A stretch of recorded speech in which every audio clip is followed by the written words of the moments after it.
রাসূলুল্লাহ সাল্লাল্লাহু সাল্লাম ও মাগনামা আমানাত। কিয়ামতের আলামত জামানত। যার কাছে রাখা হবে সামানত নিজের সম্পদ মনে করে ভোগ করতে থাকবে। সুযোগ পেয়েছে। বোনের সম্পত্তি নিজের লোকে ভোগ করতে শুরু করেছে। অসহায় ভাই আছে, তার একটু পাওয়ার আছে, সে ভোগ করা শুরু করেছে। এটা আমানত, একজন রেখেছে। আমরা তো আমানত না, আরেকজনের সম্পদ কেমন করে মারা যায়, ওকে মেরে দখল করে। ওটা কত বড় কিয়ামতের আলামত। এটা ছোট বিষয়। আপনার কাছে একজন টাকা জমা আছে, ওটা যদি নিজের সম্পদ মনে করেন তাহলে এই অবস্থা। আর যেটা আপনি মেরে খাবেন এটা তো কিয়ামত আসা দরকার এই মুহূর্তেই। আর আমানত আমানত না, একজন আমাকে দিয়েছে এটা না, আরেকজনের কাছে যে সম্পদ আছে ওটা কিভাবে মারা যাবে আপনি বুঝেন। আমানতটা যখন মানুষ নিজের সম্পদ মনে করবে, ভোগ করতে শুরু করবে, যেটা সবচেয়ে বড়। মনে করেন ব্যাংকের কাছে টাকা আমানত আছে, ব্যাংকের কাছে টাকা আমানত। এখন ব্যাংক যা যে না যায় এটা পরে, টাকা আমানত আছে। সব ঋণগুলো সব গরিবরা পায়।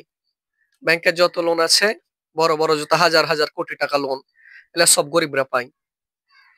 হ্যাঁ, আমাদের দেশে মনে হয় গরিবরা পায়, নিশ্চিত গরিবরা পায়। গরিবরা পায়, আপনারাই জানেন। হাজার হাজার কোটি টাকা ইন্ডাস্ট্রি যে গরিবরা পায়, গরিবরা পায়। কারা পায়? যে যত বড় লোক সে তত বেশি সম্পদ পায়, যে যতটা ক্ষমতার মালিক সে তত বেশি সম্পদ পায়। আর যে যখন ব্যাংকের উপর প্রভাব, মানে তখন এটা অর্থনীতিরও প্রভাব পড়ে কি পড়ে না। কিন্তু আমাদের দেশে সব গরিবের লোন পায়। আর যারা ইন্ডাস্ট্রিজ করে এদেরকে জিজ্ঞাসা করেন, 5,000 কোটি টাকা একটা ইন্ডাস্ট্রিজ করার জন্য, এটার জন্য হয়তো 1,000 কোটি বা 1,500 কোটি ব্যয় করে, বাকি টাকা অন্য জায়গায় নিয়ে নেয়। এরপর যখন সরকার 1,000 বা 1,500 কোটি টাকা দিতে পারে না, তখন সরকার ওটাকে ক্রোক করে, এটা বাজেয়াপ্ত করো।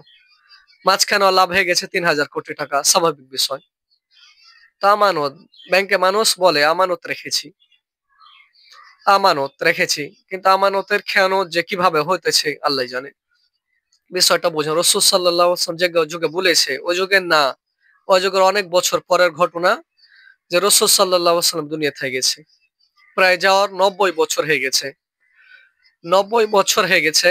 ওই সময় ওমর ইবনুল আব্দুল আজিজ রাহিমাহুল্লাহর যুগে উম্মতের ভিতর যাকাত দেওয়ার লোক আছে, যাকাত খাওয়ার লোক নাই। এখন এখন মাল্লি এসছে, রাষ্ট্র তো জানে নাই কার কাছে কারে জাকাত দিবে, জানে নাই। না হুজুর, আমরা জাকাত কাকে দেবো, জাকাত আমরা রাখতে পারছি না, তা আমরা জমা রাখতে পারবো না, আমরাও কাকে দেবো, আমাদের কাছে কোনো লিস্ট নাই। তো কি করার? তো সময় স্বর্ণ রূপা আছে না, মুদ্রা তো স্বর্ণ রূপায়, ওটা ছিদ্র করে বাস রশ্মি দিয়ে লিখে দিত, ভাই এটা জাকাতের সম্পদ, যার যে মাসলাক যে উপযুক্ত আল্লাহর রাস্তে নিয়ে নিয়ে আমাদেরকে দায়িত্ব মুক্ত করেন। আমাদের দেশে যদি এমন স্বর্ণ রূপায় বা ঝুলিয়ে রাখা হতো, ইয়ার ওই যুগে না, রাসূল সাল্লাল্লাহু আলাইহি ওয়াসাল্লাম যুগে না, আরো 90 বছর পর উম্মতে মুসলিমার অবস্থা এমন ছিল যে একবারে মনে মনে টাকা জমা করা আছে, ভাই আমি তো এটার উপযুক্ত কেউ খুঁজে পাচ্ছি না, আপনাকে আল্লাহ তাআলা জিম্মাদারি দিয়েছিল পৌঁছে দেওয়ার, আমি খুঁজে পাচ্ছি না, টাঙে থুয়ে আসলাম, ঘরে ঘরে টাঙে রেখেছে। আর এখন গরিবদের মাল কিভাবে যে খাওয়া হয়। রাসূলুল্লাহ সাল্লাল্লাহু আলাইহি সাল্লাম কিয়ামতের আলামত বলছে, ওয়াল আমানাতু মাগনামান। আমানতটা যখন মানুষ মনে করবে ওই যে জনগণের সম্পদ, এটা একটা ব্যাপক আমানতের কথা বললাম। ব্যক্তি পর্যায়ে হয়, পারিবারিক পর্যায়ে, সব ধরনের আমানত। সিডর, এই যে সিডর হচ্ছে না, বাংলাদেশে পরিমাণ সম্পদ এসছে, যদি এই সমস্ত লোকদের প্রায় 4 লক্ষ লোক, পত্র পত্রিকার ভাষা, বাস্তবে কত লক্ষ আল্লাহ জানে, 4 লক্ষ লোক তার আবাসস্থল হারিয়েছে, এদেরকে পুনর্বাসন করা হতো, এরপর টাকা বাকি থাকতো। কিন্তু এই টাকা সবার আগে খেয়েছে অসহায় সিডরওয়ালার উপর। খেয়েছে কে?